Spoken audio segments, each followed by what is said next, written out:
Hi guys, follow me on Instagram to never ever miss any of my crazy updates. Hi guys and welcome to another vlog. I'm driving this. This is the Skoda Octavia RS 230, but this one is actually the RS 600 because it makes 600 horsepower.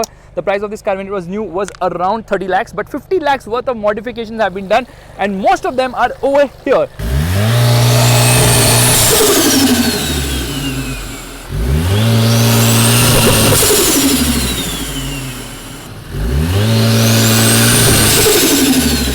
You can see a lot has changed to bring all that power out. In fact, this is where the waste fuel goes and it has to be manually emptied. These wires are for water meth, which is to cool the engine. A massive cold air intake. Look at the size of this. Kind of crazy. This car has so many modes now, I can't keep a count of it at all. And then of course you've got hydraulic struts. In terms of cosmetics, a few things have changed here and there. Aftermarket grille, which looks nice. Dual horns, of course. The car has been lowered. It has got KW coilovers, so you can manually adjust the ride height as well. Again, very aggressive looking blackened Skoda logo. That is the indicator functioning right now. Okay, some amount of water has gone inside. You get headlight washers, but if you notice, it gets a custom paint job. Now this car comes courtesy of Venom Performance to me.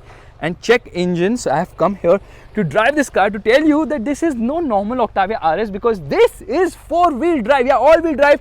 It says Quattro right there. Quite lowered. In fact, it gets these custom RS wheels. Stock it came with 17 inches. Tire size was 225 45 17. This is 235 40 18s, and the RS 245 came with 225 40 18s as well. But here 10 mm wider, of course. Audi TTS brakes have been added here. Everything has changed. The engine has been upgraded, the suspension has been upgraded, and even the brakes have been upgraded with the engine block also upgraded. These are custom made mirror caps, sort of Batman style. In fact, if you notice, it has this carbon fiber finish right there. What do you think about the color of this car? I think it looks quite nice, and a lot of parts have come from the Audi bin, of course. Says RS here. Coming to the rear of the car, you get this subtle spoiler and you get this diffuser treatment as well. Dual exhaust. Faisal Khan's fingers of truth will stay away from them because although they're not here, they're right inside. Yeah, diffuser treatment. Quite cool. Says RS here. Says Quattro right there. Again, blackened Skoda logo, blackened Skoda badging. See, when the indicator is functioning, it's quite different. It is not because of the camera FPS. It is like that. You get this subtle spoiler. Let's open the boot. 590 liters boot. But what is this? This is the water meth canister, which manually you can spray. Manually, you press a button inside. It'll spray the engine to cool it down as well. Spare wheel is missing in this car for better power to weight ratio, of course. Let's just shut this, and there it shuts. Get a reverse parking camera, of course. Now let's get into the rear. Nothing different as such. Obviously it says RS on the seats, of course. Nice and comfortable, but center passenger just does not get a head, which is kind of unfortunate. Good amount of space, 2 USB charging sockets, AC vents at the rear and all that. Regular Skoda Octavia affair. This is the MK3, but it has some parts from the MK4. From the side, it looks very purposeful. It looks really very nice. And of course, it's got performance tires as well. Now, let me show you the intercooler. Can you see that? That has been upgraded as well. Straight away, let's get inside. And immediately, you will notice it has got the MK4 Octavia RS steering wheel. It has RS badging here on the seats, sporty seats, and all that is a regular affair. I think this carbon fiber finish has been added. It gets a wireless charging pad, which has been added aftermarket. It says key not found. It's in my freaking pocket, dude. The steering feels nice actually, and you obviously get a sunroof, which you do not get in the MK4 Octavia. Even in the RS, you don't get it. You only get it in the combi version. Now, glove box has a lot of secret stuff, so I'm not going to open it. Again, a lot of secret stuff here and there. If you notice, the handbrake is gone. Yeah, there's a physical handbrake in the Octavia RS, but here you get an electric parking brake. Again, aftermarket fit. Meanwhile, this is the key holder. RS badging here, so gear lever has been upgraded. And if you notice one thing, this RS mode is not there in the RS 230, so that has been added here as well. This has been increased in terms of size, so again this has been changed from 8 inch to 9.1 inch. Regular cluster, nothing much there, but lot of changes here and there to make it more sporty to drive. Honestly, I'll tell you what, it's really about how it drives. So let's drive it. Obviously it gets an aftermarket exhaust as well.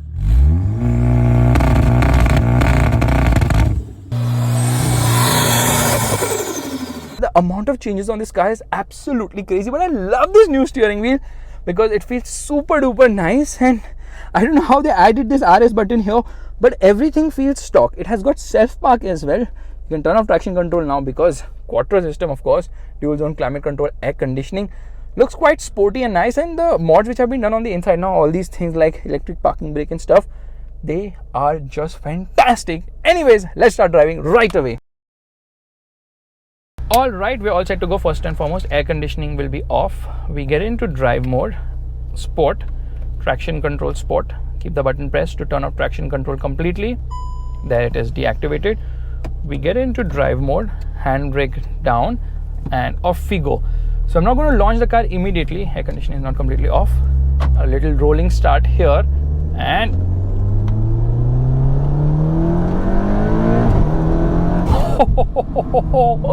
insane. The way the car pulls now is absolutely maddening. And then when you lift off now, the sound from the air intake is also just unbelievable.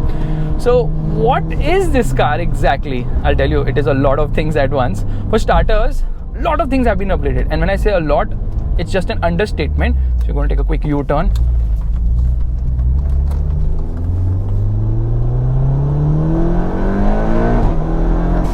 Red line comes in at 7,000 RPM. So the whole block has been updated. Even the internals have been updated. It's running a bigger turbocharger. It's running a bigger intercooler. Obviously, the suspension has been upgraded.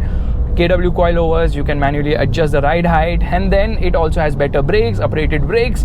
It has a downpipe, it has a catback exhaust, it has like crazy amount of mods. In fact, even the gearbox has been changed. This is the DQ500. The stock one is the DQ250 for the RS230, and for the RS245 it was the DQ381, which is a smaller and lighter version of the DQ500, and this is running all-wheel drive. And because of that, obviously performance is just, I mean, you can put that power down. You don't have to worry, because here we go. Yeah, it puts the power down. Oh, that sound. The thing is, the car is so well insulated, you can't really hear much on the inside. And then I'm not supposed to manually take control of the gearbox because obviously it's a custom build. So in manual mode, it will not make an upshift, and then it can roast the gearbox as well. So what are the numbers? Numbers are insane. I'll tell you what exactly this car can do, but I'll tell you, it has a top speed of 285 kilometers per hour. On the previous front wheel drive setup, it was doing more than 300 kilometers per hour. So I think it is time to launch, and here we are going to launch it, which means, okay, we are going to launch it ahead actually. So problem with these cars is that the gearbox can get fried if you really like use it aggressively and launch it aggressively. So you can't really launch it all the time. But in terms of roll-on acceleration, it is mind-numbing. To give you a hint of the figures, 0 to 100 kilometers per hour in 3.31 seconds, and these have been officially timed with full fuel on it plus one passenger on board. 3.31 seconds to go from 0 to 100 kilometers per hour is super car fast. 0 to 200 kilometers per hour comes up in 10.26 seconds, which honestly is, I'll tell you how fast that is. That is slightly slower than a Ferrari Roma, which is a V8, which does it in 9.3 seconds, something of that sort. In fact, the stock RS230 goes from 0 to 100 kilometers per hour in 6.7 seconds. This car goes from 0 to 160 kilometers per hour in the same time, exact same time, yeah, 6.76 seconds. And the quarter mile comes up in 10.92 seconds at 206 kilometers per hour. This car is just insanely freaking fast. So it's time, we are going to launch it now. Okay, the moment you have been waiting for. Hazard lights off, left foot on the brake, right foot on the accelerator.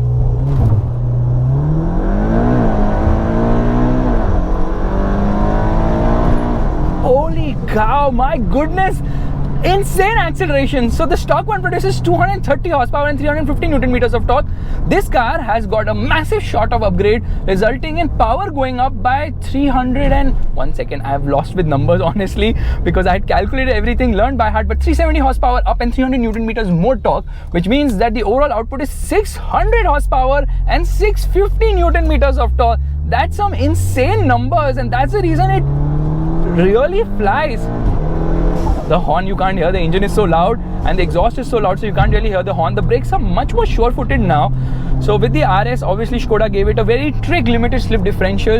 In the RS230, it has this LSD wherein it actually cuts power on the inside wheel, which is having less traction, thereby improving the tightness of the turn. for better handling, of course. With the 245, what they did was they also were able to channel 100% power to the outside wheel, which has more traction, resulting in better performance and better handling as well. The steering is actually light. It weighs up decently well, but could be a little heavier in terms of feel and feedback. So steering could be better. Body roll is non-existent here. Gearbox is really very fast with shifts. And now we hit some traffic, so I'll tell you some boring stuff, like there's a camera here, which is a dash cam.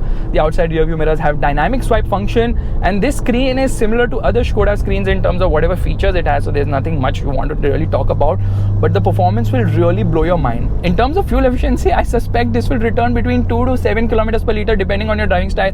1400 kgs weight, 15 liters is the fuel tank, which can go down like that. With this particular version, the MK3 Octavia RS, oh my goodness, my day is ruined. What the hell have I just seen right now? Oh my goodness, what is that? Anyways, let's go. Because of the quattro system, now it's able to put all that power down. Otherwise, I remember when I was driving the RS245 and I've done a vlog, and OG fast beamers have seen it as well, it continuously keeps spinning the wheels again and again and again and again. Nothing of that sort in this car because of all-wheel drive. Of course, it's able to put all that power down, and at a price of rupees 80 lakhs for this whole setup, it is expensive, but trust me, this car has got supercar leveling performance, and then it's very practical as well. You don't have to worry over speed breakers. It clears everything without any fuss. It's a sleeper. Nobody can anticipate that when you accelerate, this car will completely fly like this.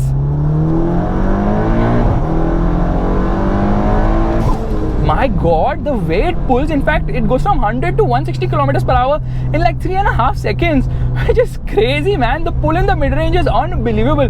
The turbo kicks in full flow. There's a minor turbo lag as well. Mid-range is super strong, and the top end is ballistic. 7,000 RPM red line. The only thing is you can't manually take control of the gearbox, so you just leave everything to automatic, and the car does everything fantastically well. So easy to drive. You don't feel you have got like 600 horsepower up front, which will really fling you forward like a javelin throw. Look at this, okay?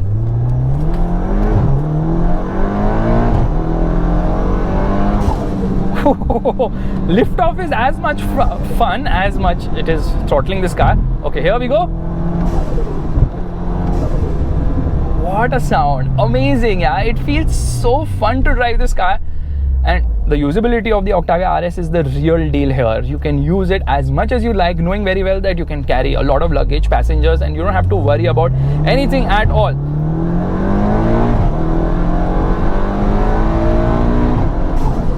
In fact, this is the RS230. The RS245 has 15 horsepower more and 20 Newton meters more torque, for which they were charging 15 lakh rupees, but it also got a fully digital virtual cockpit, and then the RS mode, which is retrofitted in this car, and obviously bigger 18-inch wheels. Some of those features obviously very nice, but you could do most of them aftermarket. But this car is the real deal. The performance will definitely blow your mind. And here we go again.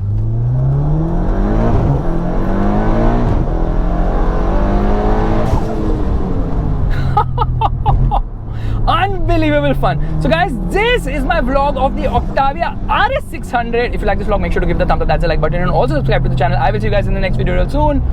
Oh my god, this is insanely quick. This car has also got forged pistons, and when I get into the RS mode, basically it's a mode selector. You can see there's 6 drive modes. There's Eco, Comfort, Normal, Sport, Individual. Individual lets you tweak the steering wheel, the drive, which is the engine and the gearbox, the air conditioning and the cornering lights. But we are right now going off-road. There's an off-road drive mode in an Octavia RS. What is the use of that? No clue.